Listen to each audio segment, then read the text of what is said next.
Márquez, yo soy cirujano de trasplantes. Actualmente soy además el director del programa de trasplante de páncreas del Hospital Ochsner en New Orleans. La charla se denomina utilización de órganos en trasplante hepático. Voy a hacer énfasis en el trasplante hepático, dado que hay otros conferencistas que van a hablar acerca de la utilización de órganos en otros órganos. El tema de la escasez de órganos es un tema realmente vital y que está de actualidad. El año pasado, en el periódico El Tiempo, se presentó este slide, realmente resaltando la importancia de la donación de órganos, y hace apenas una semana un nuevo artículo llama la atención acerca de la disminución de donantes y de los pocos órganos disponibles para trasplante. En Estados Unidos el tema sigue siendo el mismo en términos de trasplante de hígado. Hay aproximadamente 13,000 pacientes en lista de espera. Desafortunadamente, una cuarta parte de estos pacientes van a fallecer en la lista o van a ser removidos de la lista porque están muy enfermos para ser trasplantados. Entonces, ¿qué podemos hacer para aumentar el número de trasplantes? Bueno, lo primero que hacer es aumentar el número de donantes dentro del sistema, que es lo que tratamos de hacer aumentando los consentimientos familiares, pero también se pueden aumentar el número de donantes utilizando aquellos órganos que no siempre se utilizarían porque hay algún tipo de posible contraindicación o el cual no estamos normalmente habituados a aceptar. Esta es una gráfica del Instituto Nacional de Salud en Colombia que indica cuál es la ruta crítica de donación. Como vemos, hay una rata de conversión desde los posibles donantes hasta los donantes efectivos muy baja. Es importante aquí tener en cuenta que dependiendo del numerador, pues este porcentaje se puede variar. Si tomamos el total de posibles donantes, esta rata, la tasa de efectividad de conversión de donantes es aproximadamente un 12%. Pero si tomamos en cuenta los donantes elegibles, esta tasa de conversión aumenta hasta un 52%. Es importante mencionar que deberíamos tener muchísima información un poco más detallada de cuáles son las contraindicaciones que determinan que estos donantes no sean elegibles.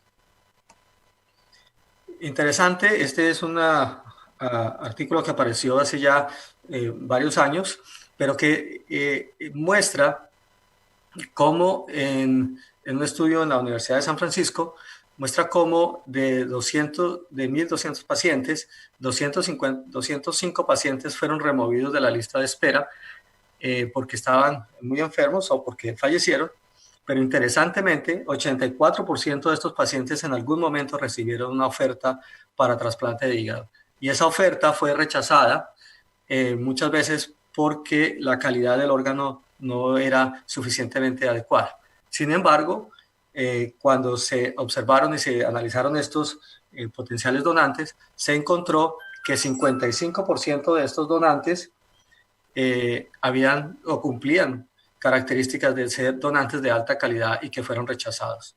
De manera tal que concluyen que los hallazgos indican que hay una proporción sustancial de mortalidad en la lista de espera, en parte debido no a una falta de oportunidad, sino a una baja utilización de donantes. De manera tal que utilizar el mayor número de órganos, y en este caso en particular de hígados, con los donantes disponibles es esencial. Todo el mundo quiere tener un donante ideal, generalmente alguien que sea joven, que tenga una bajo índice de masa corporal, baja cantidad de graso, que el hígado sea completo, que no sea un split, ojalá cerca, preferiblemente en su propio hospital, de manera que los tiempos de isquemia sean bajos, que no tengan ningún tipo de enfermedad transmisible. Ese sería realmente el donante ideal. Desafortunadamente, los donantes son humanos y por tanto no son perfectos. y no solamente vienen en tamaños, formas y colores diferentes, sino que vienen también con una cantidad de antecedentes y potenciales comorbilidades que hacen que la decisión de utilizar este tipo de donantes sea muy difícil. Entonces, quiere decir que, parodiando al gran cantante Will Colón, debemos aprender a utilizar los órganos disponibles en la mejor manera. De manera que si del cielo te caen limones, pues hay que aprender a hacer limonadas. En nuestro hospital, consistentemente en los últimos 8 años, hemos realizado aproximadamente entre 180 y 220 trasplantes de hígado. Consideramos que ese número alto de trasplantes se ha hecho por la inclusión de diferentes tipos de donantes y que si no utilizáramos este tipo de donación, nuestro número de trasplantes hepáticos sería bastante limitado. De allí que hay que utilizar donantes que tengan un criterio extendido. Sin embargo, no hay una definición de criterio extendido en el tipo de donantes. Los criterios no son rígidos, ya que cambian con el tiempo en la medida en que los órganos se vuelven o hay una familiaridad en utilizar unos cierto tipo de donantes, pues este criterio cambia y hace que tengamos que utilizar otros. Definitivamente no es universal. Donantes que para algún grupo son criterios extendidos, para otro pueden ser de uso normal. Y como hablábamos, pues eso indica que el concepto es realmente evolutivo y cambia con la práctica clínica y con la experiencia que cada grupo de trasplantes va obteniendo en el manejo de los órganos. Hay 3 tipos, digamos, de criterios para considerar criterio extendido en trasplante hepático. Uno son los injertos que sean pequeños, ya sea porque vengan de un resultado de una partición del hígado o porque son hígados pequeños usados en adultos, pero generalmente son de buena calidad. El otro es la calidad del injerto, que pueden llamarse marginales, cuando se tienen en cuenta hígados ya sea grasos o adultos mayores, viejos, que vengan de parada cardíaca, en comparación con los donantes de muerte cerebral, que tengan extenso tiempo de isquemia o que tengan otro tipo de alteración en los laboratorios. Igualmente, pueden considerarse, digamos, de criterio extendido, órganos que vengan de pacientes o de donantes que tengan algún tipo de comorbilidad o de antecedente para transmisión de enfermedades, ya sean infecciosas o cáncer o de algún otro tipo. De manera tal que estos potenciales donantes implican la posibilidad de que se desarrollen resultados inferiores, que haya una mayor mortalidad en el postoperatorio, que utilicen mayores recursos, que el paciente tenga que estar mayor tiempo en el hospital y que esto se vea además reflejado en altos costos de operación. Lo importante aquí es determinar que no todos los riesgos son iguales. Definitivamente, si uno va a utilizar un injerto pequeño, la posibilidad de que haya una complicación va a tener que ver con que haya una insuficiente masa hepática o que haya complicaciones vasculares o biliares debido al tamaño de las estructuras. Cuando es la calidad del injerto, como habíamos hablado, probablemente el riesgo del que vamos a hablar es que haya una alteración en la función primaria o que haya una disfunción temprana del injerto con sangrado o falla renal secundaria, un tiempo prolongado en el hospital, desarrollo de colangiopatía isquémica o inclusive riesgo de retrasplante. Por otro lado, en la transmisión de enfermedades, pues está el hecho de que se puedan desarrollar nuevas enfermedades en el potencial receptor y que no haya un tratamiento adecuado a esta nueva enfermedad. Brevemente, quiero comentar acerca de algunos de estos tipos de riesgos que vamos a tener. No voy a hablar de los injertos o uso de donantes pediátricos o de split, ya que hay otras conferencias acerca de este tema. En cuanto a la muerte encefálica versus el donante de parada cardíaca, hay que tener en cuenta que en la parada cardíaca, como el donante no tiene criterios de muerte cerebral, no se puede hacer la obtención de órganos sino hasta después de que la muerte ha sido declarada desde el punto de vista cardiovascular. Y esto implica que al retirar este soporte y haber unos tiempos de demora mandatoria, el órgano va a sufrir exposición a una isquemia y a hipoxemia y acidosis secundarias que muchas veces se ven reflejadas en una menor sobrevida del injerto. En este gráfico apareció el año pasado, vemos cómo la sobrevida de los pacientes que reciben trasplante hepático a partir de estos donantes es similar. Sin embargo, la sobrevida del injerto se disminuye aproximadamente en un 5 o 10%, básicamente porque algunos de estos pacientes desarrollan una complicación que es bien temida, que es el desarrollo de colangiopatía isquémica, que aparece, dependiendo de las series, entre un 2 y un 15%, que muchas veces requiere múltiples intervenciones desde el punto de vista terapéutico para mejorar la viabilidad. Algunas veces de estos pacientes desarrollan abscesos intrahepáticos y eventualmente pueden requerir retrasplante, conduciendo a una alta morbilidad y, por supuesto, a altos costos después del trasplante.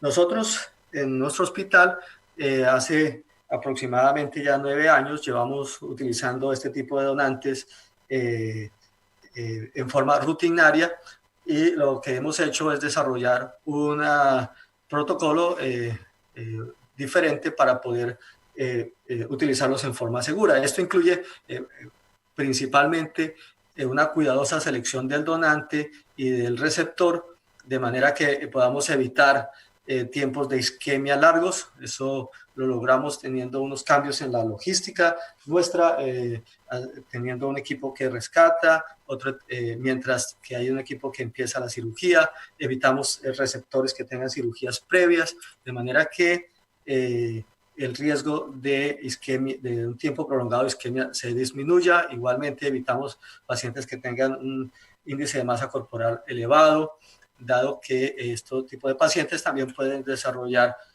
disfunciones tempranas del injerto. Igualmente evitamos pacientes muy enfermos con UMEL alto, con trombosis de la vena porta.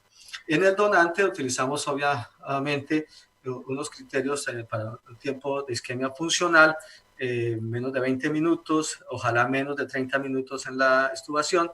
Y en el receptor, además de todas estas medidas, utilizamos algo que ha sido un poco controversial, que es el uso de tromboplasminógeno TPA para tratar de solucionar potenciales eventos trombóticos dentro del injerto.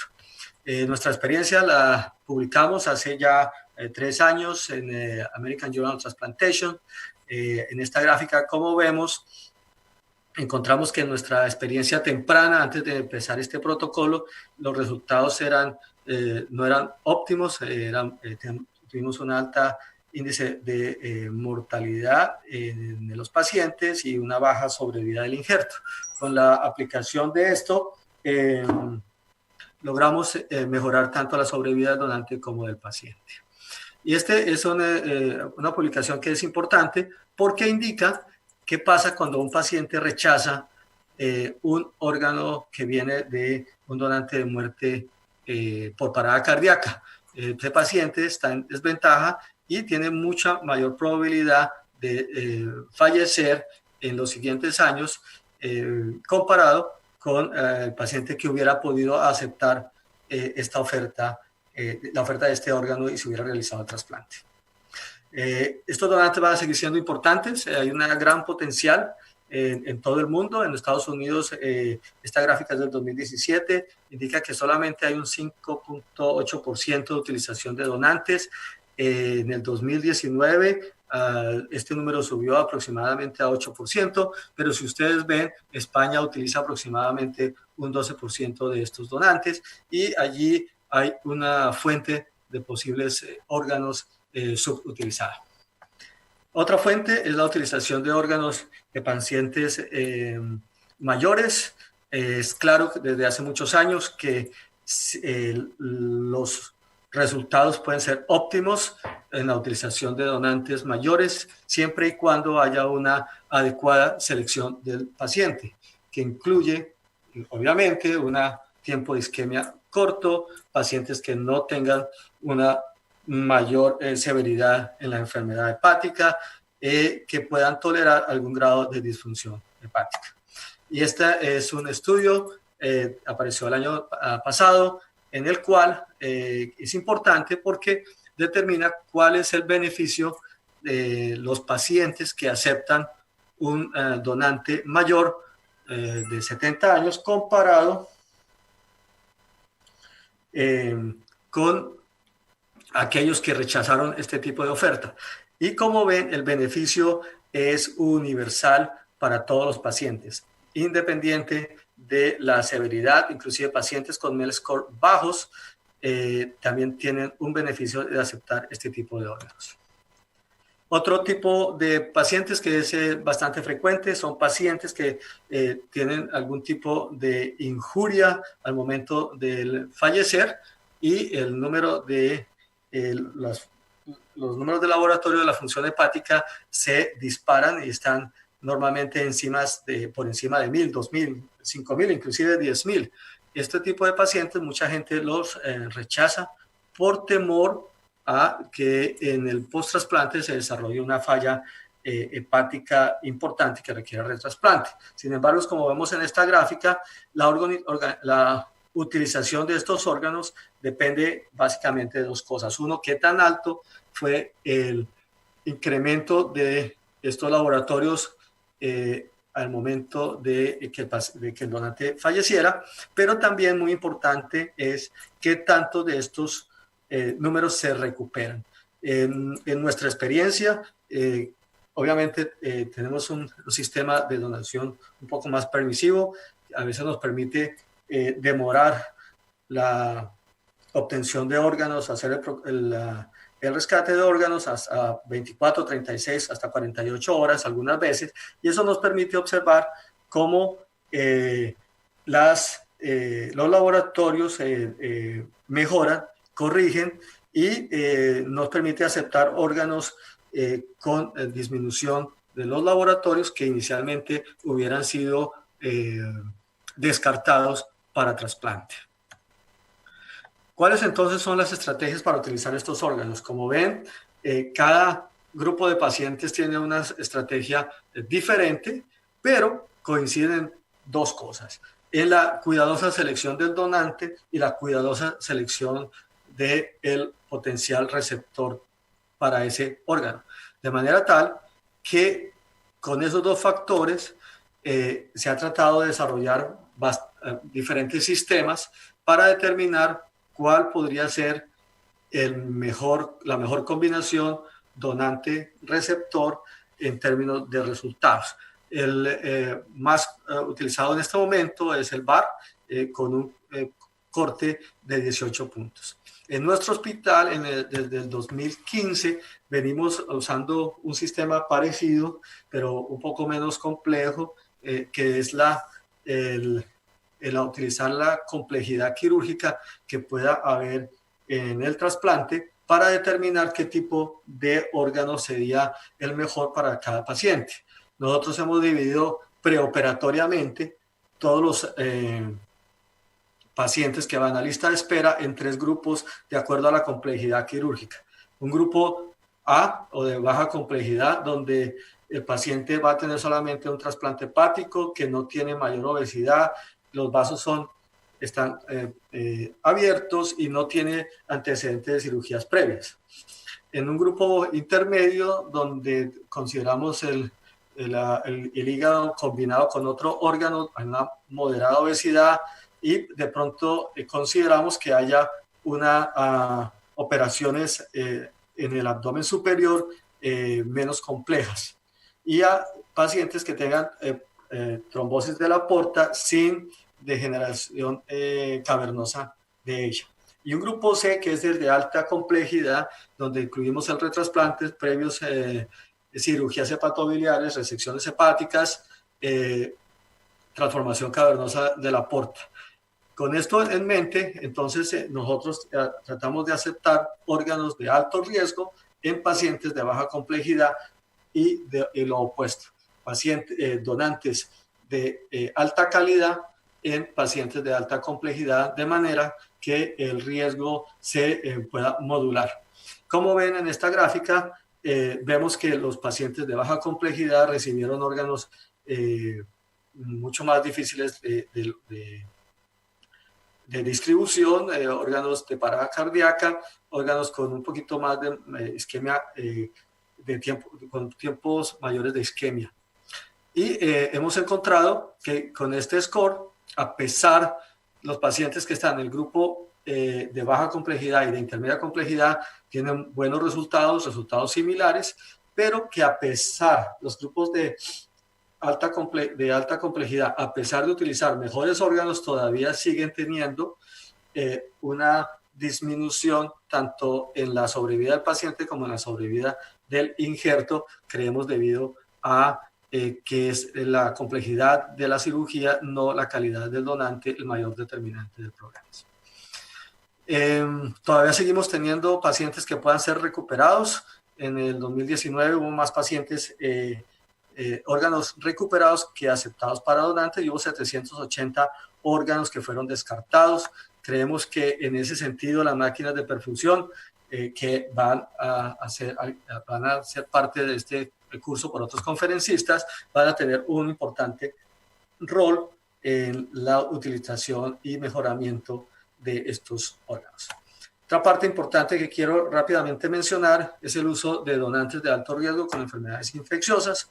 Como han visto, en el último 5 años ha habido un incremento importante de muertes debido a sobredosis en los Estados Unidos. Desafortunadamente, muchos de estos fallecimientos han ocurrido en la población joven, que tienen presumiblemente buenos órganos de alta calidad, y por ese motivo hemos tenido que empezar a utilizar este tipo de órganos. Como ven en esta gráfica, el mayor aumento de mecanismos de muerte de los donantes ha sido por sobreuso de drogas. Y esto ha implicado de la misma forma que estos órganos provienen probablemente de personas con alto riesgo para la transmisión de enfermedades infecciosas en el potencial receptor.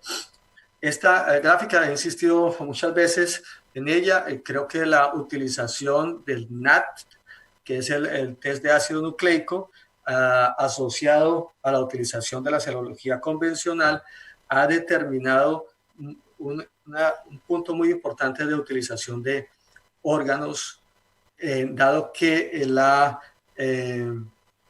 exactitud de estos órganos al tiempo de exposición es muchísimo mayor. Como ven, en la serología da una ventana de aproximadamente 3 a 4 semanas, mientras que con la utilización de este test tenemos una ventana que se reduce a 5 a 10 días. Y esto es muy importante porque algunos de los test que en la serología fueron positivos, con la confirmación del NAT test, vemos que fueron falsamente positivos. Si ustedes ven, la incidencia de HIV y de hepatitis C en el grupo poblacional con la serología únicamente fue aumentado hasta 10 veces comparado con el NAT test. De manera que la implementación de esta tecnología podría eventualmente aumentar el número de donantes en aquellos que fueron falsamente positivos. Como ven, el riesgo de transmisión cuando se utiliza este tipo de tecnología es mínimo. Y si ustedes ven en el cuadro de la derecha, ven que la posibilidad de que alguien fallezca de un accidente de tránsito es muchísimo mayor que de contraer alguna enfermedad cuando este test es negativo. Y obviamente el riesgo de fallecer, si su SMEL-Score es elevado, es 20 o 30 veces mayor que de contraer algún tipo de enfermedad. Y aquí está esta gráfica en donde indica que el uso que el no uso de este tipo de donantes hace que la mortalidad aumente hasta en un 12% de los pacientes que rechazaron este tipo de oferta. Nosotros hemos utilizado hepatitis C durante muchos años, pacientes con donantes con inflamación mínima o fibrosis 1-2, pero la hemos utilizado mayormente en donantes, en receptores con hepatitis C negativa. En el último 2 años hemos empezado a utilizar donantes con hepatitis C que tienen viremia positiva en receptores que son avirémicos. Y con esto hemos hemos podido aumentar el número de donantes que hemos tenido. Entre junio del 2018 y diciembre del año pasado, nosotros tuvimos 84 pacientes que tenían anticuerpos positivos. De estos 84 pacientes con anticuerpos positivos encontramos 64 pacientes que tenían viremia positiva, es decir, tenían un NAT test positivo. Y ellos fueron utilizados en 84 pacientes, de los cuales 60 tenían una viremia negativa. Como ven en la derecha, la rata de conversión fue del 98.3%, es decir, casi todos los pacientes negativos que recibieron un hígado de un paciente con viremia positiva obtuvieron y adquirieron la enfermedad. Ellos fueron tratados con el tratamiento convencional de antivirales de acción directa con éxito, y solo un paciente tuvo que ser retratado con urgencia. Esto vamos a hablar un poco más en la charla de hepatitis C. Igualmente, hace 1 año y medio empezamos a utilizar hígados de pacientes con HIV positivos en receptores con HIV positivos. Hasta ahora hemos utilizado en 2 pacientes, uno para un riñón, uno para un hígado. Estoy seguro que el doctor Seyed va a hablar de esto un poco más en detalle. Entonces, ¿cuál es el problema? El problema es la actitud que tenemos realmente ante esta situación, y por eso desde hace 10 años en nuestro hospital nos cambiamos la pregunta, es ¿por qué vamos a usar este órgano a por qué no usar este órgano? Esto ha implicado un cambio de cultura en nuestro servicio para poder nosotros tenemos la convicción de que los hígados disponibles deben servir probablemente a alguien en la lista, si no al primer paciente en la lista, al segundo o al 10º o al 100. De manera que para poder rechazar un órgano en nuestra institución, al menos 2 cirujanos tienen que estar de acuerdo y haber sido consultados para poder rechazar un órgano. No hay ningún cirujano que pueda tomar la decisión de rechazar un órgano mientras no haya sido también consultado alguien más. Esto nos ha llevado a que tengamos una alta de utilización de ofertas. Como ven ustedes, estamos más allá de la media en la utilización de donantes de parada cardíaca, de hepatitis C, pacientes con difíciles que los hígados son difíciles de ser aceptados, y esto nos ha llevado a aumentar nuestro número de trasplantes en forma importante, y al mismo tiempo con una disminución de la mortalidad en la lista de espera, afortunadamente también con muy buenos resultados. ¿Estamos en la punta de la lista? No. Este centro, que es el Mayo Clinic en Arizona, es definitivamente el grupo el grupo más agresivo en Estados Unidos, con una aceptación por encima de cualquier otro grupo de trasplantes en Estados Unidos, y ellos igualmente han podido aumentar el número de trasplantes, disminuir su lista de espera, la mortalidad en lista de espera, con muy buenos resultados. ¿Qué pasa con los pacientes en este otro centro, por ejemplo, que tiene una muy baja aceptación de donantes? Como ven, uno pensaría que van a tener muy buenos resultados, pero ser conservadores no necesariamente implica tener buenos resultados. Este grupo, por ejemplo, ha tenido no solamente una disminución importante en el número de trasplantes, sino que eso se ha visto reflejado en un aumento en la mortalidad en la lista de espera, y desafortunadamente también con bajos resultados en los pacientes post-trasplantes a 3 años. De manera tal que, insisto, ser conservadores no es necesariamente sinónimo de calidad. Entonces, en resumen, para abordar la escasez de órganos, tenemos que usar diferentes tipos de criterios y ser mucho más creativos para utilizar diferentes tipos de órganos y seguramente utilizar también tecnologías nuevas que nos permitan estar mucho más tranquilos en los resultados post-trasplantes. Para terminar, entonces, los órganos con criterio extendido de alto riesgo pueden ser utilizados de manera segura, son un riesgo disponible para aumentar el número de trasplantes, disminuir el tiempo y la mortalidad en lista de espera, y muy importante es que no todos los riesgos son iguales y las estrategias deben ser específicas para cada riesgo específico. En conclusión, los donantes con criterio extendido y de alto riesgo son como los buenos amigos, no son ideales, pero son reales, siempre están allí cuando se necesitan, no hay que excluirlos, hay que aceptarlos como son, solamente hay que aprender a lidiar con sus pequeñas imperfecciones. Gracias.